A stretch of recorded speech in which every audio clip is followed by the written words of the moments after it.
S ಗೃಹ ಸಚಿವ ಪ್ರಿಯಾಂಕ್ ಖರ್ಗೆ ಈ ಬಗ್ಗೆ ಸುದ್ದಿಗೋಷ್ಠಿ ನಡೆಸಿದ್ದಾರೆ ದೆಹಲಿಯಲ್ಲಿ. ಕೇಳೋಣ ಬನ್ನಿ. Participants, andre what does it show? That they are organized, that they converge under the name of Rashtriya Swayam Sevak Sangha, and they do it in a uniform manner, wearing uniforms. ಇದು ಯಾರ್ದಿದು? ಇದು ಪತ್ರ, ಇದು ವರದಿ ಇರೋದು RSS ಅವ್ರ ವರದಿ, ಅಖಿಲ ಭಾರತೀಯ ಪ್ರತಿನಿಧಿ ಸಭಾ.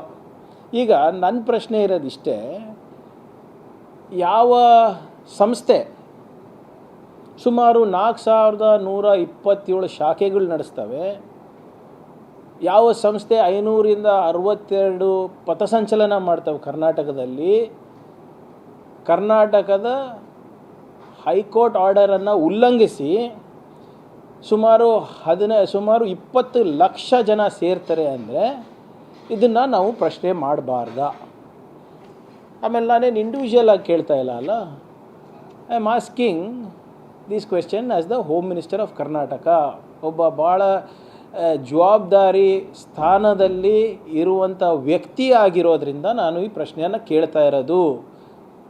ಕರ್ನಾಟಕದಲ್ಲಿ ಯಾವುದೇ ಸಂಘ ಸಂಸ್ಥೆ ಇರ್ಬೋದು, ಯಾವುದೇ ಧರ್ಮದ ಸಂಘ ಸಂಸ್ಥೆಗಳಿರ್ಬೋದು ಕೂಡ ಅವರು ಕಾನೂನಡಿನಲ್ಲಿ ಬರಬೇಕು. ನಮಗೆ ಗೊತ್ತಾಗಬೇಕಲ್ಲ, 20 ಲಕ್ಷ ಜನ ನೀವು ಸೇರಿಸ್ತಾ ಇದ್ದೀರಾ ಅಂದರೆ ರಾಜ್ಯದಲ್ಲಿ ನೀವು ಯಾರು, ಹೇಗೆ ಸೇರಿಸ್ತಾ ಇದ್ದೀರಾ, ಯಾಕೆ ಸೇರಿಸ್ತಾ ಇದ್ದೀರಾ ಅಂತ ಗೊತ್ತಾಗಬಾರ್ದಾ? ಆಮೇಲೆ ಈ ವರದಿ ನೀವೇ ಬಿಡುಗಡೆ ಮಾಡಿದ್ದು. ನಾನು ಕೇಳ್ತಾ ಇರೋದೇನಪ್ಪ, ಭಾಳ ಸಿಂಪಲ್ ಪ್ರಶ್ನೆಗಳಲ್ಲ, 7 ಪ್ರಶ್ನೆಗಳು ಕೇಳಿದ್ದೀನಿ. ಆಯ್ತು, ನಿಮ್ಗೆ 7ಕ್ಕೂ ಕೊಡಲಿಕ್ಕೆ ಇಂಟ್ರೆಸ್ಟ್ ಇಲ್ಲ ಅಂದರೆ ಮೊದಲೇ 3-4 ನಾನು ಹೇಳಬೇಕಲ್ಲ. ನೀವು ಯಾವ ಕಾನೂನು ಅಡಿನಲ್ಲಿ ನೀವು ಅಸ್ತಿತ್ವದಲ್ಲಿದ್ದೀರಾ? What is your legal status? ನಿಮ್ಮ ಸಂಸ್ಥೆಯ ಸ್ಟ್ರಕ್ಚರ್ ಏನಿದೆ? ನಿಮ್ಮ ಮುಖ್ಯಸ್ಥರು ಯಾರು, ಆಫೀಸ್ ಬೇರರ್ಸ್ ಯಾರು, ಪ್ರತಿನಿಧಿಗಳು ಯಾರು? ಈಗ ನೀವೇ ಹೇಳಿ, ಈಗ ನೀವೆಲ್ಲ ನಮ್ಮ ಮಾಧ್ಯಮ ಸ್ನೇಹಿತರು, ನಾಳೆ ನೀವೇನೋ ಒಂದು ಇವೆಂಟ್ ಮಾಡಬೇಕು ಅಂದರೆ ಲೋಕಲ್ ಪೊಲೀಸ್ ಸ್ಟೇಷನಾಗಿ ಹೋಗಿ ನೀವು ಒಂದು ಅರ್ಜಿ ಕೊಡಬೇಕಲ್ಲ. ನಾವು ಈ ಸಂಸ್ಥೆದವರು, ಈ ಸಂಸ್ಥೆ ರಿಜಿಸ್ಟರ್ ಆಗಿದೆ, ಇದಕ್ಕೆ ಮುಖ್ಯಸ್ಥರು ಇಂಥವ್ರು ಇದ್ದಾರೆ, ಈ ಏನೋ ಇವೆಂಟ್ ಏನು ನಾವು ಮಾಡ್ತಾ ಇದ್ದೀವಿ, ಆ ಇವೆಂಟಿಗೆ ಜವಾಬ್ದಾರರು ಈ 3 ಜನ ಲೋಕಲ್ ಪ್ರತಿನಿಧಿಗಳಿರ್ತಾರೆ, ಅದೆಲ್ಲ ಕೊಡಬೇಕಲ್ವಾ? ನಾನು ಕೊಡಬೇಕು, ನೀವು ಕೊಡಬೇಕು. ಇವ್ರು ಯಾಕೆ ಕೊಡಬಾರ್ದು? ಸೊ ನಿಮ್ಮ ಆರ್ಗನೈಸೇಷನ್ ಸ್ಟ್ರಕ್ಚರ್ ಕೊಡಿಯಪ್ಪ.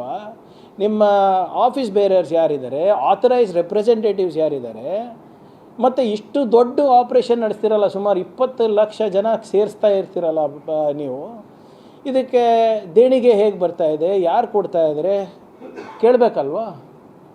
ಎಕ್ಸ್ಪೆಂಡಿಚರು ಮತ್ತು ನೀವು ಯಾವ ಟ್ಯಾಕ್ಸು ಎಲ್ಲ ಏನೇನು ಟ್ಯಾಕ್ಸ್ ನಿಮ್ಗೆ ಅಪ್ಲಿಕೇಬಲ್ ಅದು ಬೇಕಾದರೆ ಆಮೇಲೆ ಬರೋಣ. ಈಗ ಅಯೋಧ್ಯೆಯಲ್ಲಿ ರಾಮ ಮಂದಿರ ಕಟ್ಟಿದ್ದಾರೆ, ಅಲ್ಲಿ ಒಂದು ದೇಣಿಗೆ ವಿಚಾರದಲ್ಲಿ ಒಂದು ದೊಡ್ಡ ಹಗರಣ ನಡೆದಿದೆ. ನಮ್ಮ ದೇಶದಲ್ಲಿ ನಮ್ಮ ಶ್ರೀರಾಮನೇ ಲೆಕ್ಕ ಕೊಡಬೇಕಾಗಿದೆ. ಶ್ರೀರಾಮನ ಹೆಸರಲ್ಲಿ ಇವರು ರಾಜಕೀಯ ಮಾಡ್ತವ್ರು ಲೆಕ್ಕ ಕೊಡಬಾರ್ದಾ? ಅಯೋಧ್ಯೆಯಲ್ಲಿ ಏನು ದೇಣಿಗೆ ಬಂದಿದೆ, ಅಲ್ಲಿ ಅವ್ಯವಹಾರ ಆಗಿದೆ ಅಂದ್ಬಿಟ್ಟು ದೊಡ್ಡ ಪ್ರಚಾರನೇ ನಡೆದಿದೆ ಅಲ್ಲಿ UPನಲ್ಲಿ, ಇಡೀ ದೇಶಾದ್ಯಂತ. ಲೆಕ್ಕ ಕೊಡಿ ಸ್ವಾಮಿ ಅಂತ. ಈಗ ರಾಮನ ಹೆಸರಲ್ಲಿ ಇವರೆಲ್ಲ ಪಥಸಂಚಲನ ಮಾಡೋರು, ರಾಮನ ಹೆಸರಲ್ಲಿ ಇವರು ರಾಜಕೀಯ ಮಾಡೋರು, ಸಂಘಟನೆ ಕಟ್ತಾ ಇರೋರು, ಇವ್ರದ್ದು ಅಕೌಂಟಬಿಲಿಟಿ ಇಲ್ವಾ? ನಮ್ಮ ದೇಶದಲ್ಲಿ ಒಬ್ಬ ಸಫಾಯಿ ಕರ್ಮಚಾರಿಗೂ ಕೂಡ ಏನಾದರೂ ಸರ್ಕಾರಿ ಸವಲತ್ತು ಬೇಕು ಅಥವಾ ಎಲ್ಲನ ಕಸ ಗುಡಿಸ್ಬೇಕು ಅಂದರೆ ರಿಜಿಸ್ಟ್ರೇಷನ್ ಕೇಳ್ತೀರಾ? ಆದರೆ ಇವರಿಗೇನಕ್ಕೆ ರಿಜಿಸ್ಟ್ರೇಷನ್ ಇಲ್ಲ? ಪ್ರತಿಯೊಂದು ಚರ್ಚ್ ಇರ್ಬೋದು, ಮಸೀದಿ ಇರ್ಬೋದು, ದೇವಸ್ಥಾನ ಇರ್ಬೋದು, ವ್ಯಕ್ತಿ ಇರ್ಬೋದು, ಕಾರ್ಮಿಕ ಇರ್ಬೋದು, ಸಣ್ಣ ಪುಟ್ಟ ಅಂಗಡಿ ಇರ್ಬೋದು, ಸಣ್ಣ ಪುಟ್ಟ ವ್ಯಾಪಾರಿಗಳಿರ್ಬೋದು, ಎಲ್ಲರೂ ರಿಜಿಸ್ಟ್ರೇಷನ್ ಮಾಡ್ಕೊಂಡು ಕಾನೂನು ಪಾಲನೆ ಮಾಡ್ತಾರೆ. ಇವ್ರು ಮಾಡೋದಿಲ್ಲ ಅಂತ ಏನಾದರೂ ಕೇಳಿದ್ರೆ ನೀವು ಧರ್ಮದ ಹೆಸರು ತರ್ತೀರಾ? ಧರ್ಮಕ್ಕೆ ಇದಕ್ಕೇನ್ರಿ ಸಂಬಂಧ? ಎಲ್ಲ ನಾನು ಹೇಳಿದ್ದೀನ ನೀವು ಧರ್ಮ ರಿಜಿಸ್ಟರ್ ಮಾಡ್ಕೊಳ್ಳಿ ಅಂತ. ಎಲ್ಲಿ ತೋರಿಸ್ಬಿಡಿ. ಇಲ್ಲೆಲ್ಲಿ ಈ ನನ್ನ ಪತ್ರದಲ್ಲಿ ಹಿಂದೂ ಅಂತ ಎಲ್ಲಾದರೂ ಒಂದು ಶಬ್ದ ಬಂದಿದೆಯಾ, ಪದ ಬಂದಿದೆಯಾ? ಧರ್ಮ ಅಂತ ಬಂದಿದೆಯಾ? ಒಂದು ತೋರಿಸ್ಬಿಡಿ ನನಗೆ. ನಿನ್ನೆ ಸಾಮಾಜಿಕ ಜಾಲತಾಣದಲ್ಲಿ ನೋಡ್ತಾ ಇದ್ದೆ, ಮೋಹನ್ ಭಾಗವತ್ ಅವರು ಪ್ರಿಯಾಂಕ್ ಖರ್ಗೆಗೆ ಉತ್ತರ ಕೊಟ್ಬಿಟ್ಟಿದ್ದಾರೆ ಅಂತ. ಅವರು ಅದು ಯಾವುದೋ ತಿಸೂರಿನಲ್ಲಿ ಹಿಂದಿನ ಏನು ನಾವು ಚಿತ್ತಾಪುರ್ನಲ್ಲಿ ಮಾರ್ಚ್ ಮಾಡಲಿಕ್ಕೆ ಬಿಟ್ಟಿರಲಿಲ್ಲ, ಆ ಸಂದರ್ಭದಲ್ಲಿ ಆಡಿದಂಥ ಮಾತುಗಳಿಗೆ ಅವರು ಪ್ರತಿಕ್ರಿಯೆ ಕೊಟ್ಟಿದ್ದು. ಅದು ಕೊಟ್ಟಿದ್ದು ಜೂನ್ 13. ನಾನು ಈ ಪತ್ರ ಬಿಡುಗಡೆ ಮಾಡಿದ್ದು ಜೂನ್ 15 ನಿನ್ನೆ. ಸೊ ಸುಮ್ಮನೆ ಇವ್ರದ್ದು ಒಂದು ಎಕೋಸಿಸ್ಟಮ್ ಇದೆ, ಅವ್ರು ಹೇಳಿದ್ದೇ ನಿಜ, ಅವ್ರು ಆಡಿದ್ದೇ ಮಾತು ಅಂತ. ಹೋಗಿ ನಿಮ್ಮ ಸ್ವಯಂ ಸೇವಕಗಳಿಗೆ ಏನು ರೀ ಮಾತಾಡ್ತೀರಾ? ಬನ್ನಿ ನಮ್ಮ ಹತ್ರ ಮಾತಾಡಿ, ಸರ್ಕಾರ ಹತ್ರ ಮಾತಾಡಿ, ಹೇಳಿ ಯಾವ ಕಾನೂನು ಅಡಿನಲ್ಲಿ ನೀವು ಇದ್ದೀರಾ, ಯಾವ ಕಾನೂನು ಅಡಿನಲ್ಲಿ ನೀವು ಟ್ಯಾಕ್ಸ್ ಕಟ್ತಾ ಇಲ್ಲ, ಯಾವ ಕಾನೂನು ಅಡಿನಲ್ಲಿ ನಾವು ನಿಮಗೆ ಇಂಥ 20 ಲಕ್ಷ ಜನರಿಗೆ ನಿಮಗೆ ಪಥಸಂಚಲನ ಮಾಡಲಿಕ್ಕೆ ಬಿಡಬೇಕು, ಅಥವಾ ನಿಮ್ಮ ಆ್ಯಕ್ಟಿವಿಟಿ, ನಿಮ್ಮ ಏನು ಚಟುವಟಿಕೆಗಳಿದೆ ಅದಕ್ಕೆ ನಾವು ಯಾಕೆ ಅನುಮೋದನೆ ಕೊಡಬೇಕು ಹೇಳಿ, ನಾವು ಮಾಡೋಕ್ಕೆ ತಯಾರಿದ್ದೀವಿ.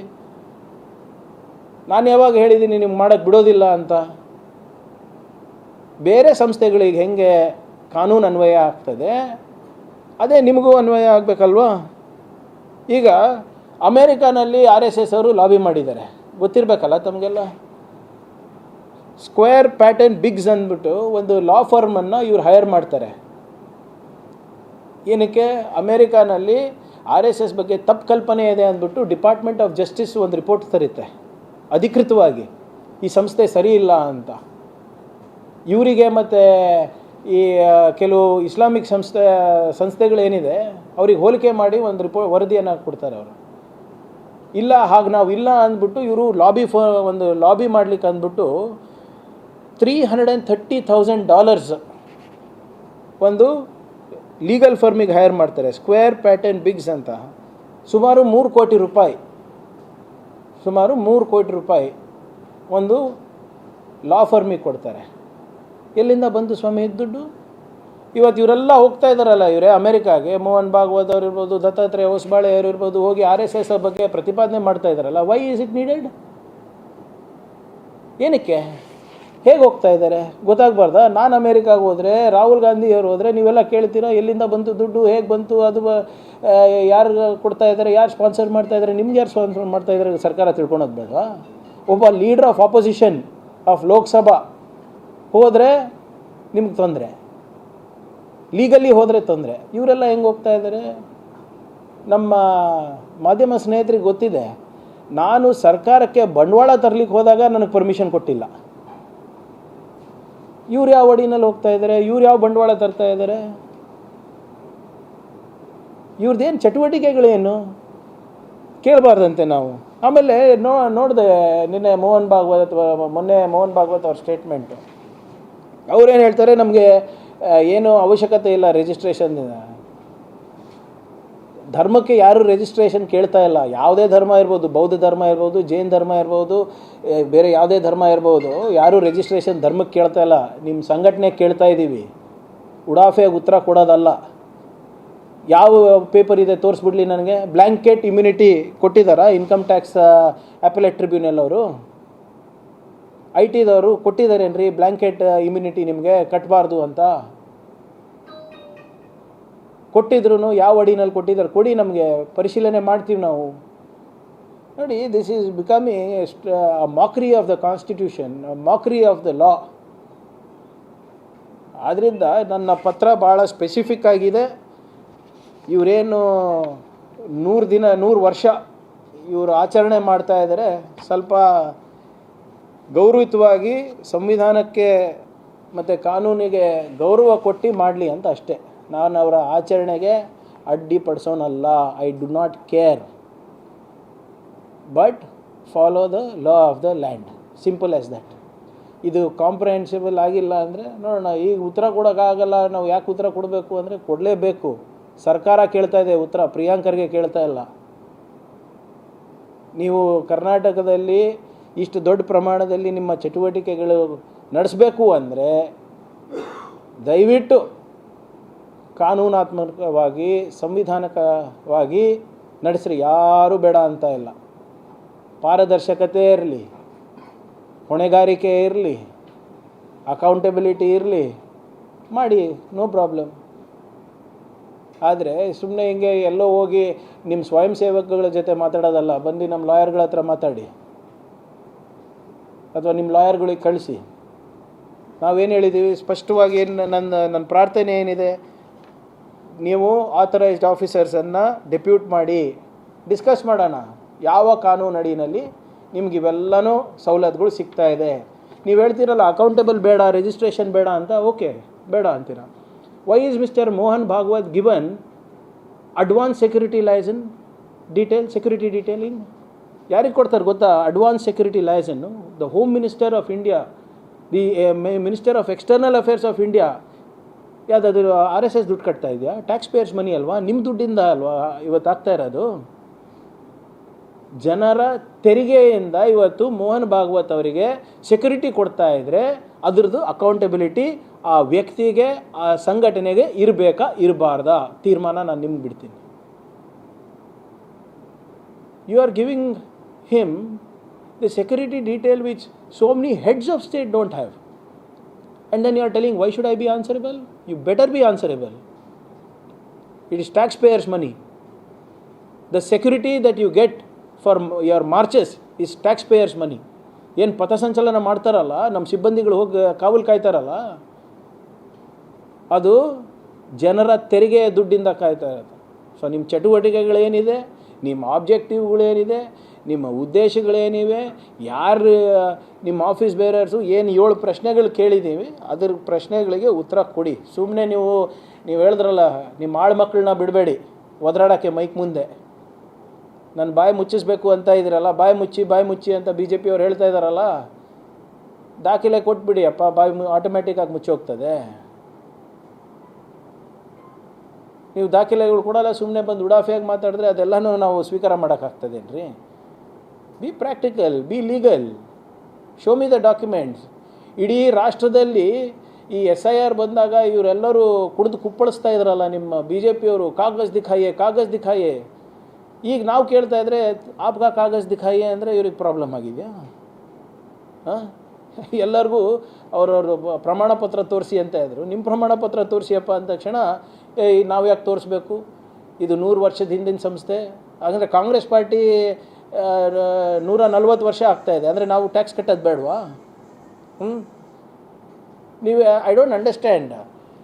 ಇವ್ರೇನು ಹೇಳ್ತಾ ಇದ್ದಾರೆ, ಇವರು ನಾವು 100 ವರ್ಷದಿಂದ ಇದ್ದೀವಿ ಅಂತ. ನೀವು ಧಾರ್ಮಿಕ ಸಂಸ್ಥೆ ಏನ್ರಿ? ಹೇಗೆ ಪಾಕಿಸ್ತಾನ ಜೊತೆ ನೀವು ನೆಂಟು ಬೆಳೆಸ್ಕೋಬೇಕು ಅಂತ ಹೇಳ್ತೀರಾ? ದೇಶದ ಆರ್ಥಿಕ ಪರಿಸ್ಥಿತಿ ಬಗ್ಗೆ ನಿಮಗೆ ಒಪಿನಿಯನ್ ಇದೆ, ಹಾರ್ಮೂಸ್ ಬಗ್ಗೆ ನಿಮ್ಗೆ ಒಪಿನಿಯನ್ ಇದೆ, ವಿದೇಶ ನೀತಿ ಬಗ್ಗೆ ನಿಮ್ಮದು ಒಪಿನಿಯನ್ ಇದೆ, ಸಂವಿಧಾನದ ಬಗ್ಗೆ ನಿಮಗೆ ಒಪಿನಿಯನ್ ಇದೆ. BJP ನ್ಯಾಷನಲ್ ಪ್ರೆಸಿಡೆಂಟ್ ಯಾರಾಗಬೇಕು ಅಂದ್ಬಿಟ್ಟು ನಿಮ್ಮ ಒಪಿನಿಯನ್ ಇದೆ. BJP ಅವ್ರ ಜೊತೆ ಕೂತ್ಕೊಂಡು ನೀವು ದಿನ ಚಾಯ್ ಪೇ ಚರ್ಚೆ ಮಾಡ್ತೀರಾ, ನಾವು ಪೊಲಿಟಿಕಲ್ ಅಲ್ಲ ಅಂತೀರಾ. ಯಾರಿಗ್ರಿ ನೀವು ಹೇಳ್ತಾ ಇರೋದು, ಮೋಸ ಮಾಡ್ತಾ ಇರೋದು ನೀವು? ಸೊ ಅದರಿಂದ ಭಾಳ ಸರಳವಾದಂಥ ಪ್ರಶ್ನೆಗಳು ಕೇಳಿದ್ದೀನಿ, ಅದಕ್ಕೆ ಉತ್ತರ ಇವತ್ತಿಲ್ಲ ನಾಳೆ ಕೊಡ್ತಾರೆ ಅಂತ ಭಾವಿಸ್ತಾ ಇದ್ದೀನಿ. ಕೊಟ್ಟಿಲ್ಲ ಅಂದರೆ ನೋಡೋಣ. ಏನಿದ್ರೂ ಕೂಡ ನಾವು ಕಾನೂನನ್ನು ಮೀರಿ, ಸಂವಿಧಾನವನ್ನು ಮೀರಿ ನಾವು ಆಗಲಿಕ್ಕೆ ಸಾಧ್ಯ ಆಗೋದಿಲ್ಲ. ಧನ್ಯವಾದಗಳು. ನೋಡೋಣ, ಫಸ್ಟ್ ಕೊಡಲಿ. ನೀವು ನೋಡ್ರಿ, be optimist sir, very being pessimist. ನೀವು ಹಲವಾರು ಕೇಂದ್ರ ಸರ್ಕಾರದಿಂದ ಇರ್ಬೋದು, ರಾಜ್ಯ ಸರ್ಕಾರದಿಂದ ಈ ಹಿಂದೆನೂ ಕಾಂಗ್ರೆಸ್ ಸರ್ಕಾರ ಮಾಡಿದೆ ಕರ್ನಾಟಕದಲ್ಲಿ, ಇಲ್ಲಿವರೆಗೂ ಇಂಥದ್ದು ಕೇಳಿಲ್ಲ. ಹಾಗಾಗಿ ನೀವು ಕೇಳಿದ್ರಿ, ಕೊಟ್ಟಿಲ್ಲ ಅಂದ್ರೆ ಏನು ಅನ್ನೋದಾದ್ರು ಲಾ ಏನು ಮಾಡುತ್ತೆ ಅನ್ನೋದಾದ್ರು ಹೇಳ್ತಾರೆ. I will tell. ಈಗ where have they told they will not give me? ಈಗ ಇಲ್ಲಿ ತನಕ ಪತ್ರ ಇಲ್ಲ ಟಿಲ್ ನಾವು ಒಫಿಷಿಯಲಿ ಕೇಳಿರಲಿಲ್ಲ, ಈಗ ಒಫಿಷಿಯಲಿ ಕೇಳಿದ್ದೀನಿ. Let them reply. I am an optimist. I am sure that the RSS has nothing to hide. They are the world's largest NGO. They are the most nationalistic people in India for the last 100 years. Last 100 years, Manjunath ji. So, I am sure they will put national duty above everything. Sir, in case of answer, Karnataka, Nisheda Mado plan.